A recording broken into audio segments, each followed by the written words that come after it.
오늘은 엘리야, 그리고 엘리야의 종 사환이라고 부르는 이 종, 그 다음에 아합에 대해서 얘기하려고 합니다. 제목을 그렇게 잡아봤어요. 엘리야는 당연히 좋은 사람이겠죠. 반대로 아합은 나쁜 사람이겠죠. 악인이겠죠. 그리고 엘리야와 아합 사이에 있는 또 다른 인물, 제3의 인물 사환은 좀 미련해 보이는 사람인 것 같습니다. 사람마다 다 자기 기준이 있어요. 그죠? 자기 생각. 근데 그거 버리기 되게 어려워요. 자, 우리 공동체가 지금 한 오늘 지금 수요일 밤 한 100명 모였다고 치자고요. 그러면 그 100명의 생각이 다 일치할까요? 자, 내 생각 버리고 신앙생활 같이 합시다. 쉽겠습니까? 여러분 한번 버려주실래요? 여러분 생각? 여러분의 의견, 여러분의 관점, 그거 다 버리고 우리 한번 통일해 봅시다. 그러면 그거 될까요? 쉬울까요? 저 자신도 어려울 것 같아요. 그렇죠?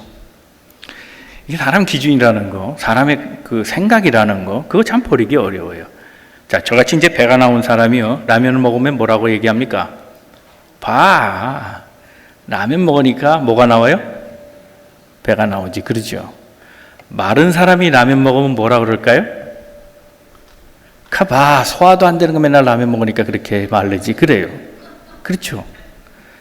저같이 뚱뚱한 사람이 통통하고 뭐 그런 사람이 간식을 먹으면 뭐라고 할까요? 꽉 살찌는 것만 먹고 간식 저거 때문에 살찌는 건데 그러잖아요. 그죠? 마른 사람이 간식 먹으면 뭐라 그럴까요? 아유, 밥을 먹어야지 맨날 그 간식만 먹어갖고 어떻게 그러잖아요. 뭘 해도 안 돼요. 다 자기 이유가 있고 자기 관점이 있어서 쉽게 그냥 판단해버리고 말아요. 오늘 세 사람을 보면요, 세 사람이 일치되는 관점이 하나도 없어요. 셋도 어려운데 100은 쉽겠으며 200은 쉽겠습니까? 300은 더더욱 어렵죠. 이게 마음을 합치는 게 셋도 안 돼요. 그렇다면 어떻게 한 가지 사건을 놓고 다르게 생각하는 그것이 오늘 일상에서 우리에게 너무나 익숙한 우리들에게 하나의 관점을 가지고 신앙생활을 할까? 오늘 말씀에 답이 좀 있어 보여요. 우리 그 해결책을 한번 찾아보고 우리 함께 신앙생활 하는데 너 나의 주장을 버리고 하나님 마음 가지고 하나된 신앙생활 하기를 주님의 이름으로 축원합니다. 우리 옆에 분들 권면하시고 말씀 듣겠습니다. 하나님은 오늘도 잘해 주셔서 너무 감사합니다. 자, 첫 번째 우리 생각해 볼 사람은 아합입니다. 이 아합은 상황에 따라 보신에 능한 사람입니다. 보신, 자기 몸 관리죠. 네, 자기 중심의 사람, 자기 이익에 능한 사람이다. 그런 얘기입니다. 이런 사람의 특징이 있어요. 이런 사람의 특징을 좀 결론적으로 말하면 극단적으로 발전하면 소시오패스가 됩니다.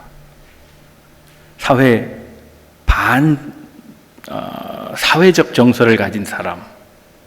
참 적응하기 어려운 사람이에요. 공동체를 깨되 자기는 살아있는 사람. 그래서 질서를 무너뜨리는데도 자기는 아무런 가책도 없고 그런 사람이, 그런 악한 사람이 이 아합입니다. 이런 사람이 머리가 나쁘냐? 아니에요. 머리 좋습니다. 상황에 빨라요. 그래서 납작 엎드려야 될 때를 알고 딱 일어서서 한번 쳐야 될 때도 알고 그거에 능해요. 자기를 뒤로 물러날 때도 알고 유리하면 또 치고 나오고 이거에 능한 사람이에요. 근데 그 기준이 뭔가 하면 자기라는 거예요. 이런 사람이 소시오패스입니다. 오늘 본문의 말씀 한번 보죠. 참 본문의 말씀은 간단하게 되어 있기 때문에 좀 전체를 이야기하기 좀 어렵겠지만 아주 재밌는 광경이 여기 소개되어 있어요. 41절 한번 읽어보죠. 시작. 엘리야가 아합에게 이르되 올라가서 먹고 마시소서 큰 비 소리가 있나이다. 아합이 먹고 마시러 올라가니라. 자, 올라가라 그랬습니다. 누가요? 엘리야가 명했는데 신하도 아니에요. 왕이 올라가라 하니 올라가요. 가서 먹고 올라가세요. 가서 올라가서 먹으라니까 왕이 그냥 따라해요. 자, 이 상황이 어느 후인가 하면 소위 갈멜살 전투 후예요. 누가 부려야 되는 사람입니까? 왕입니다. 그런데 지금 보니까 잘못하다가는 왕이 다치게 생겼어요. 눈앞에서 850명이 착착 잘려나가는 걸 봤어요. 나도 덤볐다가는 큰일 나겠다. 바짝 엎드리는 거예요. 때를 잘하는 거죠. 그러니까 엘리야가 올라가라 그러니까 올라가요. 어디로 올라갔냐면 그게 갈멜산이에요. 자, 갈멜산 아래까지 쫓아 내려왔어요, 지금. 그렇죠? 그렇잖아요. 그죠? 850명 바알과 아세라 선지자들 끝까지 쫓아가면서 강까지 내려왔다고요. 그죠? 강은 위에 흘러요, 밑에 흘러요? 밑에 흐르죠. 그러니까 강으로 다시 내려온 거예요. 끝까지 추적해서 피비린내 나게 그 강물을 다 붉게 물들어 버렸어요. 지금 그 상황이에요. 이 상황이 딱 종료된 후에 이제 명령을 하는 거예요. 올라가시오. 가서 밥이나 드세요. 이러니까 아합 왕이 올라간 거예요. 지금 이 상황에 밥이 목구멍에 넘어갈 틈이 있으며 지금 마음에 분노가 가득 차 있는데 뭐라? 누구 대사처럼 메이야? 뭐 이럴 수 있잖아요. 그죠? 네가 감히 나를 이럴 수 있잖아요. 못했어요. 상황이 빨라요. 바짝 엎드려서 올라가라 그러니까 올라가요. 올라가서 먹으라 하니 먹고 쥐 죽은 듯이 있어요. 근데 내려오라 할 때도 또 내려와요. 희한한 사람이에요. 자, 보세요. 44절 보겠습니다. 44절 시작. 7번째 이르러는 그가 말하되 바다에서 사람의 손만한 작은 구름이 일어나나이다. 이르되 올라가 아합에게 말하기를 비에 막히지 아니하도록 마차를 갖추고 내려가소서 하라 하니라. 자, 엘리야가 종에게 시켜요. 비 올 거다.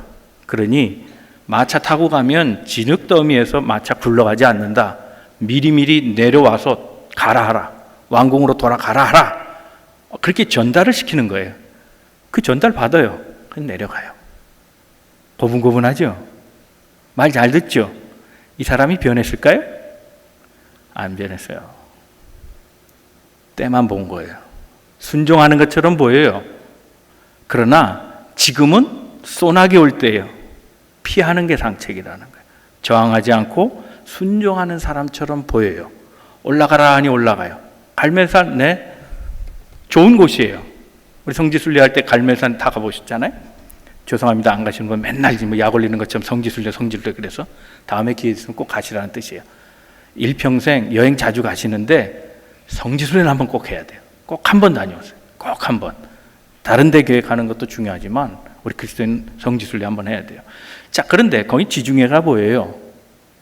그리고 이스라엘 땅 거기에 갈멜산이 있어서 넓은 평야지대고 경치가 괜찮아요.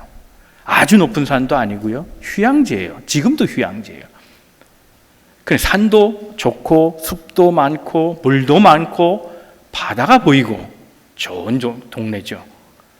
살려면 언제든지 또 살 수 있어요. 근데 내려가라 하니 그냥 또 내려와요. 순순히 내려와요. 자, 그런데 더 재밌는 것은 이것이 풀어주는 것처럼 보이지만 엘리야의 어떤 파워가 거기 보여져요. 마치 가는데 내려와서 가라, 마차 타고 가라 그랬는데 도망가는 것처럼 보이고 그 도망가는 과정에 그걸 인도하고 있고 도리어 어떻게 보면 힘을 제압하고 있는 엘리야의 모습이 보여요. 자, 한번 같이 읽겠습니다. 45절, 46절 같이 읽겠습니다. 시작.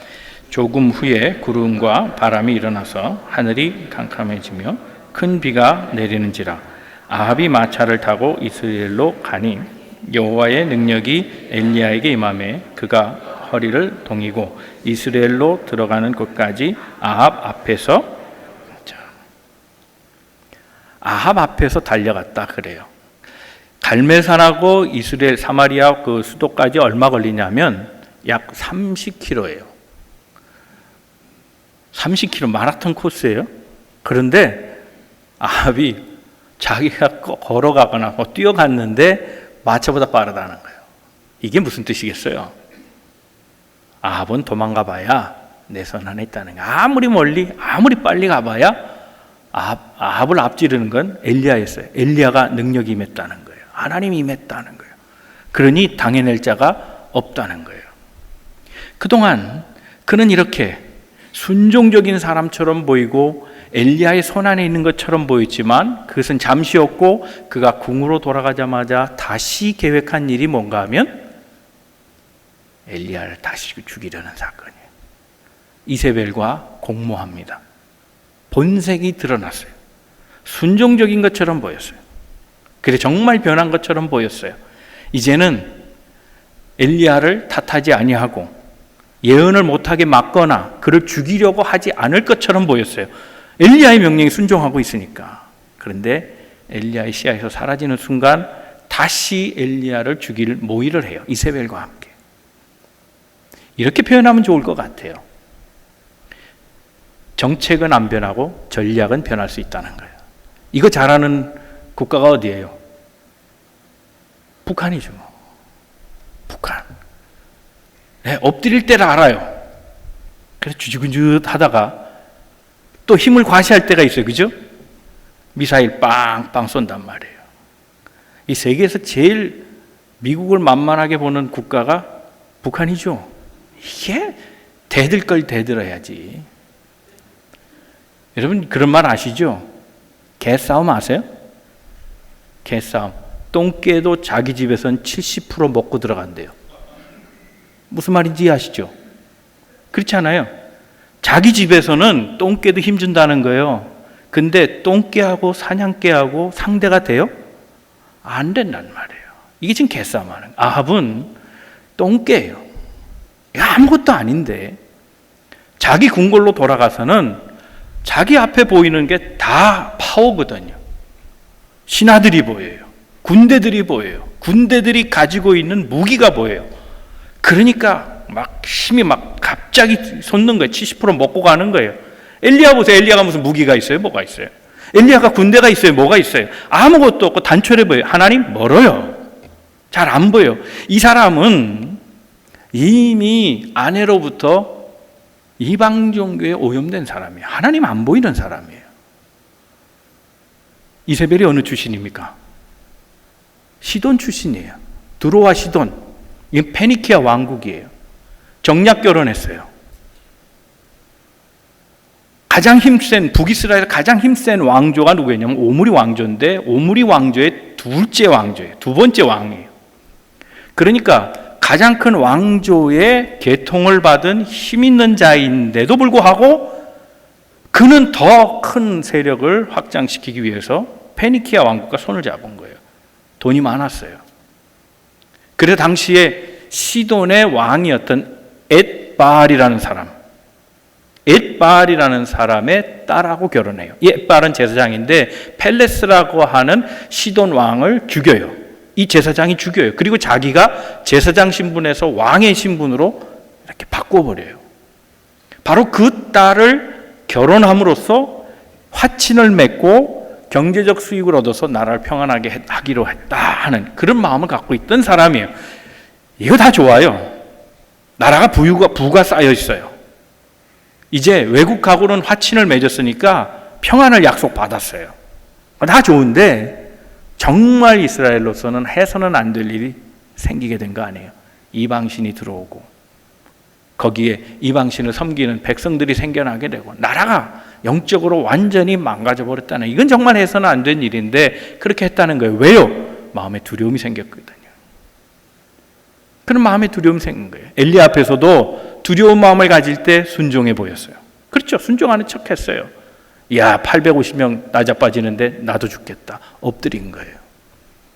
말 안 들으면 안 되겠다. 그러니까 올라가라 그러면 올라가고, 내려와라 그러면 내려오고 말이죠. 가라 그러면 막 도망가고 잘 순종하는 사람처럼 보였어요. 그런데 속은 악한 그대로 있었어요. 이제 딴 때는 발톱을 싹 감추고 있다가 때가 됐다 싶으니까 발톱을 탁 내놓으면서 엘리야를 다시 죽이려고 합니다. 이런 사람이야말로 상대방과 공감 능력이 없고 사회에 적응하지 못하고 커뮤니티에 도움이 안 되고 파괴시킨 소시오패스의 전형적인 특성입니다. 여러분 모비딕이라는 영화 잘 아시죠? 이 시리즈로 몇 개 나왔어요. 모비딕, 네, 고래 이야기요, 그죠? 보신 분 계시죠? 맨날 나만 보는 것 같아가지고 이게 옛날 영화인데 안 보셨구나. 우리 성도님들은 매일 시편 쓰기에 바쁘셔서. 이 모비딕이라는 영화를 보면요, 모비딕은 줄거리 간단하게 얘기하면 이래요. 고래를 잡으려던 사람이 고래 때문에 발 하나를 잃어버려요. 근데 그 사람이 선주가 돼서 고래를 다시 잡겠다는, 이 고래만은 내가 잡아야 되나. 그게 모비딕이에요. 이 향유고래, 이 고래만은 내가 반드시 잡겠다. 그의 최대의 적폐 대상이 이 고래예요. 나는 이 고래만큼은 반드시 잡아야, 다른 거 안 보여요. 근데 사람은 착해요. 착해 보이는데 마음에 분노를 품은 거는 안 가셨어요. 그게 평생 마음에 있어요. 그래서 평생 소원이 뭐냐면 내가 다시 이 고래를 잡으리라, 그거예요. 그래서 사냥을 나갔는데 마지막에 이 사람 죽어요. 이 사람의 이름이 뭔지 아시죠? 자, 오늘 지금 누구 하고 있어요, 지금? 감 잡으셔야지. 누구 지금 얘기하고 있는 거예요? 아합이요. 아합. 왜 하고 많은 이름, 이스마엘도 있어요, 여기 선언 가운데. 왜 하도 많은 이름 가운데 이 선장, 다리 하나 잃고도 포기 못하고 분노에 찬 인생을 살아가는 사람, 대항하지도 못할 고래에 계속 저항하면서 살아가는 인생, 이 인생의 이름을 왜 아합이라 했는가 하는 거예요. 여기서 작가는 이런 얘기를 해요. 이거 작가의 얘기예요. 이 고래는 신과 같은 존재다. 이 신은 그 힘을 알 수도 없고 그 능력을 측정할 수도 없다. 그런데 어리석은 인간은 다리 하나 잃고서도 계속 그 신에 저항하고 있다는 거예요. 그 마음을 돌이킬 마음이 없다. 살 수 있는 방법이 있다면 그에게 순종하거나 도망가는 길뿐이다. 이걸 가르치고 싶었다 하는 거예요.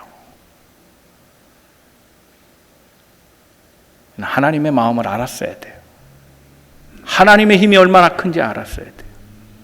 하나님의 뜻이 무엇인가, 그걸 알았어요. 하나님의 역사가 지금 누구를 통해 어떻게 돌아가고 있느냐를 알았어야지, 그저 사람의 눈으로, 자기 욕망의 눈으로 시세를 판별하고 때를 구별하여 그것이 옳은 것처럼 살아간 이 어리석은 인생이 아합이라는 거예요. 사랑하는 성도 여러분, 우리가 우리 생각을 고친다는 게 얼마나 어려운지 몰라요. 그런데 그럼에도 불구하고 우리는 항상 우리 생각이 옳다고 생각해요.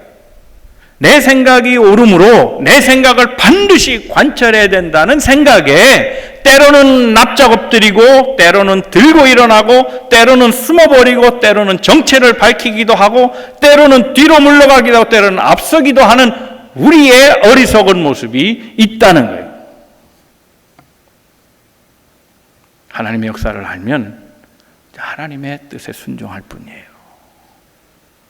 사랑하는 성도 여러분, 하나님의 뜻을 더 깊이 알아가는 믿음의 성도들 다 되시기를 주님의 이름으로 축원합니다. 두 번째 생각할 사람은 엘리야의 사환이에요. 이 사람은 어떻게 보면 객관적인 사람일 수 있어요. 사실을 보고 사실이라고 말하는 사람. 내가 지금 말하는 것은 어떤 분명한 근거에 의해서 말한다고 생각하는 사람인데 이것조차도 착각이라는 거예요.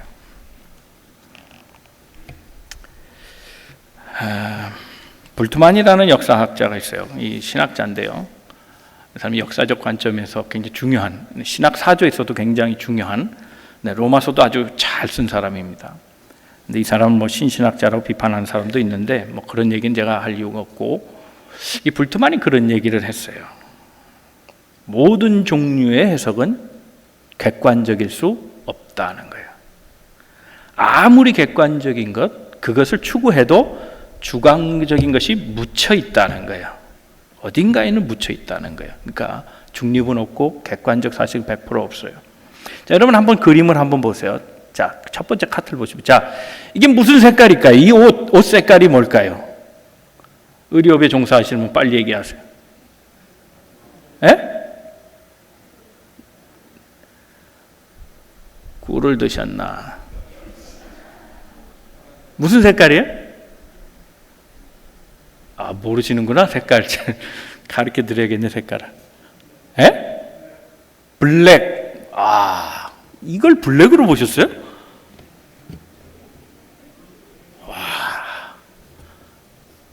대단하시네. 저는 이게 처음에 금색으로 보였어요. 노란색. 이상해요? 저 괜찮은데? 눈 정상이에요. 근데 그렇게 보였어요. 근데 이 제품에 실제요. 이 제품이 무슨 컬러로 나왔냐면 금색은 없어요. 아예. 자, 다음 사진 보세요. 정답은 파란색과 검은색이에요. 제품이 그렇게 나왔는데 빛이 어떻게 보이느냐에 따라서 그 빛에 따라 뇌의 작용이 달라진대요. 다음 통계를 보시면 그게 답이에요. 약 74%가 white and 그리고 26%가 blue 이렇게 나와요. 저는 골드로 봤잖아요. 그죠? 금색으로 봤어요. 근데 그 74%가 그렇게 보는 거예요. 3배가 그렇게 보여요. 3배가. 그런데 실제로는 블랙 앤 블루예요. 블루 앤 블랙. 파란 게 정답이에요. 그런데 사람들은 그렇게 안 보면서 내가 보는 색깔이 맞다고 우기는 거예요. 자, 다수가 뭐예요? 사실이 아닌 거예요. 다수가 사실이 아닌 거예요. 그거를 마치 진리인 것처럼 객관적인 것처럼 말하고 있다는 거예요. 그래서 눈을 믿으면 안 돼요. 뇌의 작용이 다 달라요. 그 뇌의 작용이 다 다른 것도 알고 뇌의 작용마저도 온전하지 않다는 것을 알아야 하는 거예요. 자, 43절 44절 보세요. 다 같이 읽겠습니다. 시작. 그의 사환에게 이르되 올라가 바다 쪽을 바라보라. 그가 올라가 바라보고 말하되 아무것도 없나이다. 이르되 7번까지 다시 가라. 7번째 이르러서는 그가 말하되 바다에서 사람의 손만한 작은 구름이 일어나나이다. 이르되 올라가 아합에게 말하기를 비에 막히지 않도록 마차를 갖추고 내려가소서 하니라. 그랬습니다. 자, 엘리야가 얘기합니다. 엘리야가 뭐라고 사환에게 지시하냐면 올라가라. 자, 갈멜산에서 보면 무슨 바다가 보인다 그랬습니까? 지중해. 지중해에 구름이 떠 있나 보라는 거예요. 자, 갈멜산이 몇 메타입니까? 546m예요. 작은 거리는 아니지만 그렇게 높은 산도 아니죠. 그렇죠? 근데 좀 땀은 좀 날 것 같아요. 북한산이 한 900m 되니까 인수봉이, 그죠? 그거 절반보다 높은 거예요. 그 쉽지 않아요. 근데 땀은 충분히 나죠. 거기 갔다 내려오면 힘들죠. 한 3시간은 걸릴 것 같아요. 갔다 오라 그랬는데 구름 없어요. 가봐. 몇 번이요? 7번. 근데 7번이라는 숫자는 이 성서적 관점으로 보면 7번은 7번이 아니고 계속이에요. 그렇죠? 그러니까 언제까지 보는 거예요? 7번째 구름이 나타나서 다행인 거지 계속 봐야 되는 거예요. 그렇죠? 군대 갔다 오시면 기억할 거예요. 엎드려 뻗쳐 할 때 하나 그럼 내려가고 둘 그러면 이렇게 올라오잖아요. 그죠? 하나 그럼 뚝 내려요. 둘 거기다가 뭐 말 붙이기까지 하잖아요.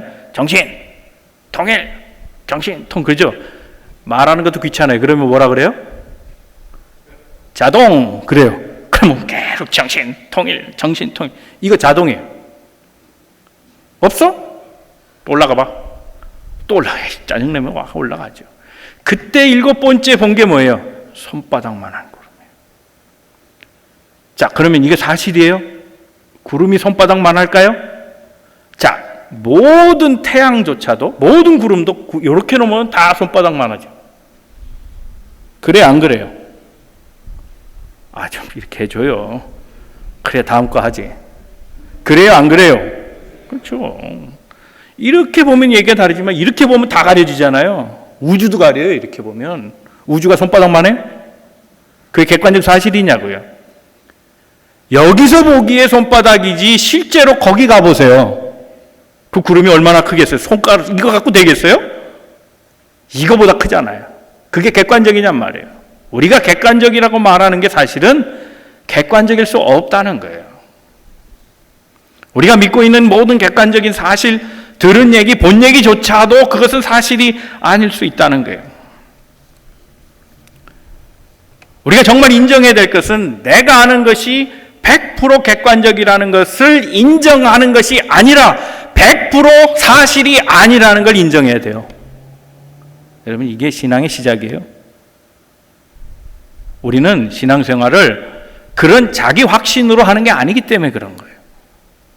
자기 생각으로 오는 확신을 버릴 때에 하나님 주신 믿음으로 서게 돼요. 이거 모르는 거예요.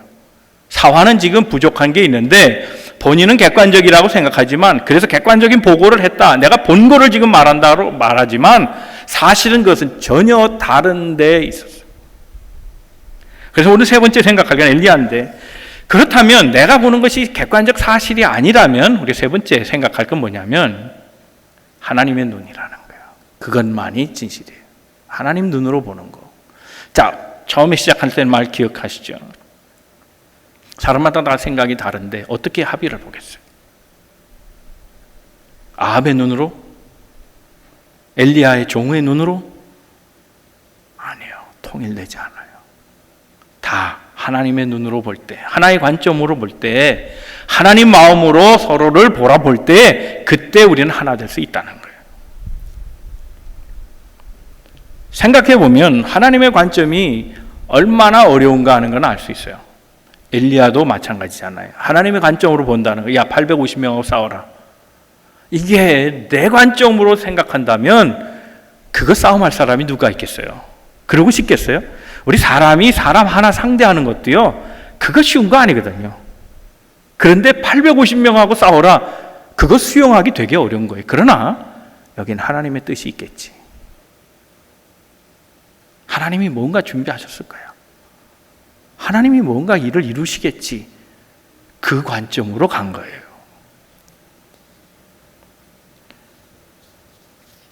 아놀드 로스라고요, 제가 신학교 처음 들어와서 제일 먼저 읽은 책이 이 책이에요.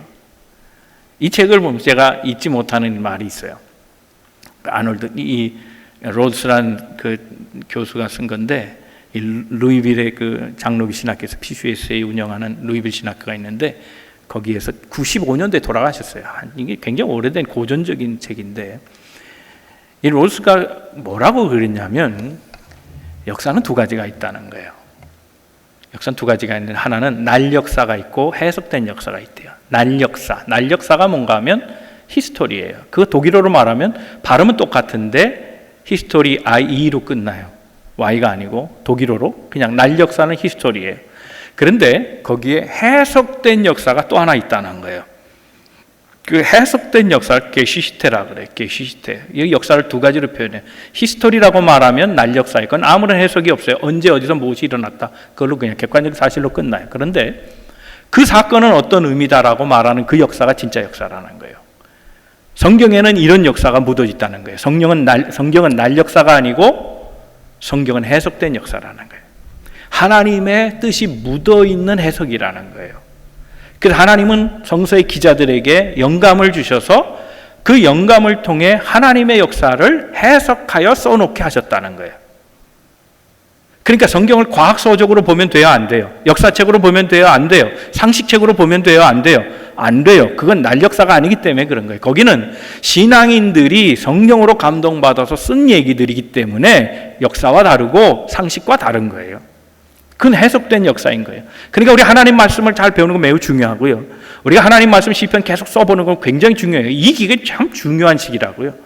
하나님의 해석된 역사들을 마음속에 새기면서 해본다는 건 우리가 앞으로 살아가는 삶의 관점, 내가 내 지식으로 성경을 읽는 것이 아니고 그 성경을 생각하면서 하나님의 묻혀져 있는 생각, 그것을 마음속에 새기고 날 역사가 아니라 하나님의 역사를 오늘도 희구하면서 살아가는 삶. 그래서 하나님의 관점으로 모든 것을 보고, 아, 큰 일도 하나님이 함께 하시면 아무것도 아니다. 작은 일도, 내 손바닥만한 구름도 저기에는 하나님의 역사가 쏟아지기 시작하면 엄청난 시작이 되어서 크게 열릴 것이다. 이거 보는 거예요. 객관적으로 보는 사람들의 문제는 뭐냐면 손바닥으로 보는 건 손바닥이에요. 요만하게 보는 건 그냥 요만한 거예요. 그건 객관적인 거예요. 사실적이라고 믿는 거예요. 성경의 역사는 그게 아니란 말이에요. 작은 물백돌 하나도 거기에도 하나님의 뜻이 묻혀 있으면 골리앗도 넘어뜨리는 거예요. 그러나 사울은 큰 무기를 주었어요. 다윗에겐 그것을 맞지 않았어요. 그건 큰 무기일 뿐이지 하나님의 뜻이 거기 담겨져 있지 않았기 때문이에요. 크든 작든 하나님의 뜻이 무엇인가를 알 때 사람은 거기에 대해서 순종하게 되고 하나님의 역사를 순종하며 따라갈 때에 내가 예측치 못한 하나님의 놀라운 역사들이 이루어진다는 사실입니다.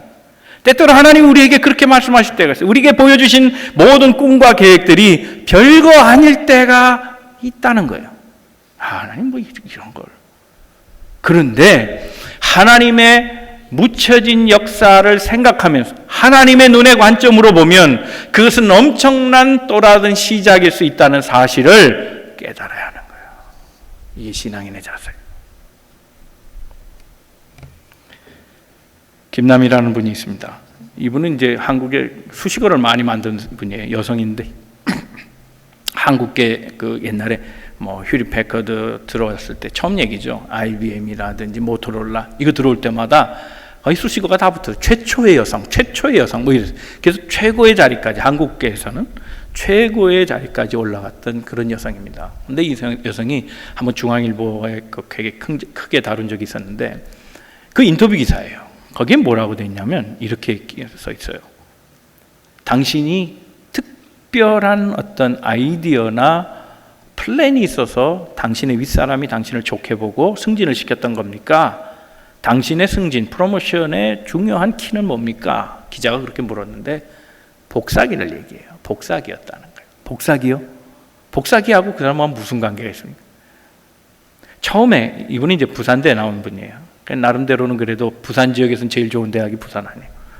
여성으로서 그래도 1976년에 이제 대학을 다녔으니까 나름대로 그 당시에는 그래도 인텔이죠.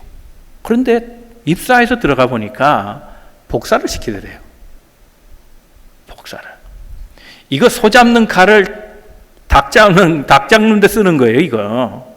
적재적소가 아니잖아요. 이게 뭐 이런 걸 시켜.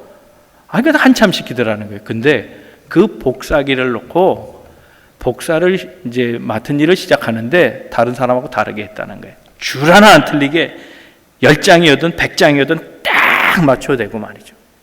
스테이플 하나 찍는 것도 정중앙에 정확하게 길이를 재서 딱 되는데 그 프린트한 면이 조그만 점만 나와도 다시 하고 다시 완벽하게 깨끗하게 했다는 거예요. 그래서 이것이 상사의 눈에 들게 됐는데 프린트물만 봐도 누가 한 거라는 걸 대부분 다 알게 됐다는 거예요. 이건 누가 한 거야. 그 정도로 인정받았다는 거예요. 그래서 이것이 기회가 돼서 점점 승진해서 휴리패커드, IBM, 모토로라 계속 스카이떼에서 옮겨가면서 한국 최초 여성이니까 계속 그런 수식어를 만든 이유가 됐다는 거예요. 그러니까 객관적 사실 그런 거 얘기하지 마세요. 그거 복사기로 그냥 이건 복사기다라고 보는 순간 그 사람은 복사기와 똑같은 인생이 되는 거예요. 그러나 이 여성처럼 그 복사기 속에 꿈이 보이고 미래가 보이고 CEO가 보이면 그 자리에까지 가는 거예요. 이게 중요한 거예요. 하나님의 역사, 하나님의 관점, 하나님의 뜻으로 본다면 내가 지금 다루고 있는 것이 비록 그것이 적어 보여도 그것에서 하나님 뜻 못 발견하면 다른 거 못해요. 이게 매우 중요한 거예요. 그래서 성경은 적은 일에 충성하라는 거예요. 적은 일도 충성하지 못하는 자가 무슨 큰 일을 하겠어요? 내가 이런 일을 해야 합니까? 객관적으로 생각하는 한, 그것이 사실로 받아들여지는 한, 그 사람은 그 사람의 역사로 끝나지 하나님의 역사는 거기에 나타나지 않는다는 거예요. 2015년에 제 선배님 가운데 한 분이 허봉기 목사님이라는 분이 있는데 뉴저지의 찬양교회, 아주 교회가 부흥하던 중에 있었는데 교회가 한참 부흥할 때 시험이 생겼어요. 그 시험이 뭔가 하면 딸이 칼에 찔려 죽어요. 근데 이유도 없어요. 당시 23살이었는데 16살짜리 타민족에게 그냥 칼에 맞아 죽어요. 그냥 이유도 없어요. 그냥 죽었어요. 얼마나 아프겠어요. 얼마나 실망이 되겠어요. 참 괴로웠겠다. 뭐 어떻게 말로 하겠어요. 어느 부모인들은 안 계세요. 목사의 딸만 그렇게 했어요. 자기 딸 안 그런 사람이 누가 있으며 교회 전체가 시험 들은 거예요. 이분이 그 주간, 자기의 딸을 장례한 그 주간 주보에다가 칼럼을 게재했는데 다 말씀드릴 수는 없고 제가 거기서 감동되는 구절 하나만 얘기해 드리려고 합니다. 그분의 말이에요. 신앙이 때때로 나를 지탱해 주었지만 가끔은 내가 신앙을 지탱해 줘야 될 때가 있다 그랬어요. 난 이 말에 뭔가 가슴에 빵 오는 게 있었어요. 우리 다 믿음이 우리를 지켜준다고 생각하죠. 그러나 정말 신앙인은 우리가 시험에 들 때 믿음을 지켜줘야 돼요. 우리 현실에서 그렇지 못할 경우가 많아요. 늘 하나님이 날 도와주신다 믿지만 시험에 딱 들면 내가 하나님 버려요. 그러면서 이분이 이런 얘기를 해요. 그리고 이제부터 아들을 잃으신 적이 있는 나와 같은 하나님을 믿고 살아야겠다. 그랬어요. 이제 하나님을 알 것 같다는 거예요. 내가 딸을 잃고 보니 아들을 잃은 아버지 하나님의 마음을 이제 알겠다. 그랬어요.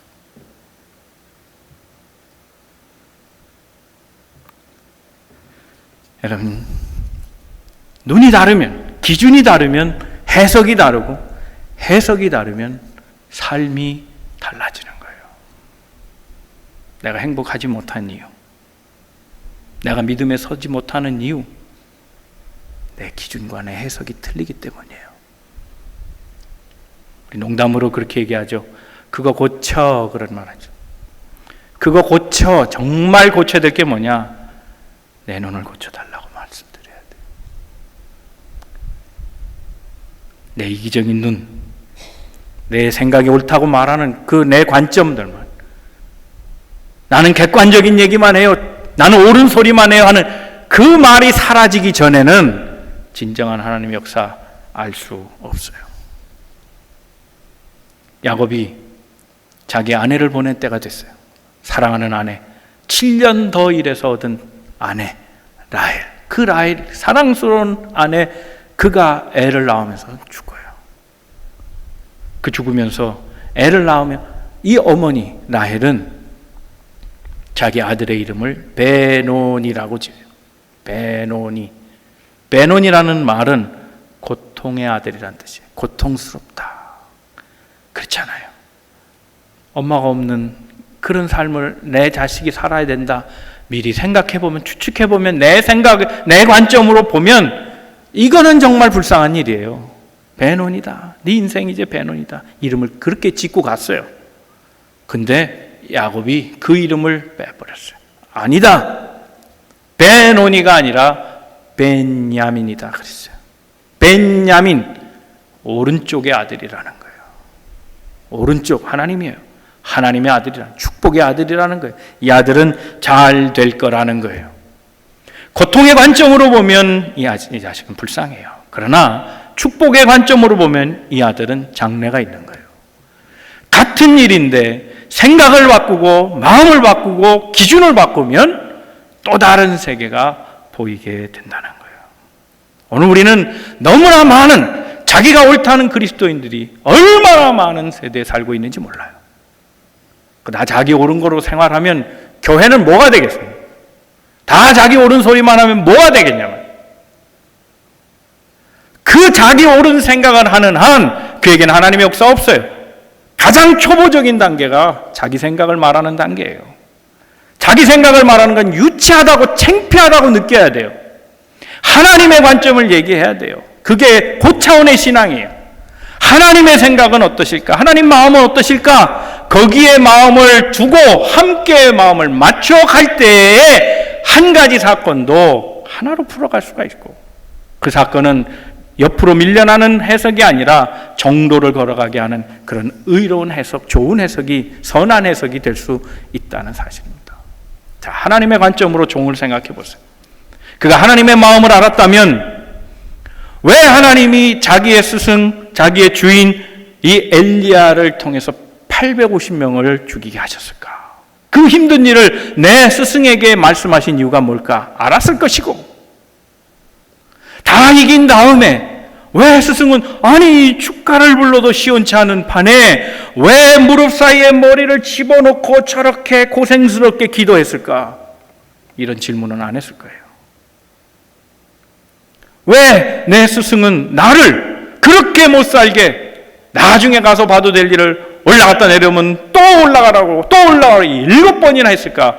그런 마음이 들었겠느냐는 거예요. 하나님의 마음을 아는 것. 우리가 하나님의 마음을 아는, 그래서 누군가에게 조금 더 다가가서 하나님의 마음으로 서로를 대한다면 그때 우리 하나가 될 수 있지 않을까.